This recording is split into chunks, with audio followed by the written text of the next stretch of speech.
కొంతమంది మగాళ్ళ ప్రేమ ఒక్క ఆడదానితో ఆగేది కాదు.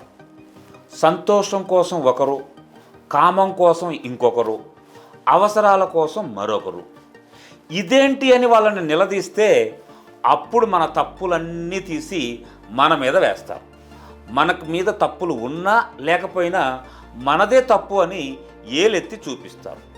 నిజమైన ప్రేమ ఇది అని వాళ్ళు తెలుసుకునేసరికి పుణ్యకాలం అంతా గడిచిపోతుంది.